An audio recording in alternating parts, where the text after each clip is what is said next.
Ladies and gentlemen, good evening, and welcome to my quick review of Jim Butcher's latest Dresden Files novel, Battleground. Now, a quick note, none of my quickies will contain spoilers. They're simply books I read and enjoyed, but don't have anything deep to explore with it, so I'll just give a quick review and whether or not I liked it.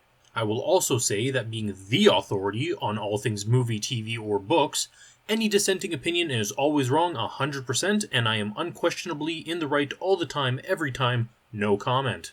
So without further ado, Battleground.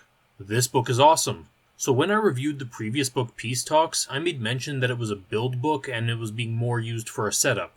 And boy was I right. Consider Peace Talks the introduction to Battleground. What does this mean? It means that right from the get-go, Battleground is fire and chaos and death. It is action all the way through. Capital T things happen.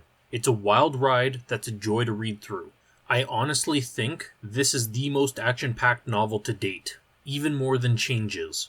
And that's a pretty high bar already, and this blows right past it and keeps going. If you're on the fence about reading it, and I'm not sure why since you're already 16 books in, get to it. But that's not all. I want to gush about something I really appreciate in this book, the denouement. I love me a good denouement. Don't get me wrong, I love the climax and all the action going down, but what I really crave is seeing the fallout to the climax, and how people react in the silence that follows. And this book does not disappoint. Once everything ends, we're still left with 71 pages of denouement, and it's glorious. A full 16% of this book is dedicated to the recovery after the storm, and I wish more books did it. Read this book. And finally, a minor gripe. So, Peace Talks focuses on Thomas and Justine, which I personally believe was a consequence of Peace Talks needing a self-contained mystery in the novel, as well as setting up Battleground.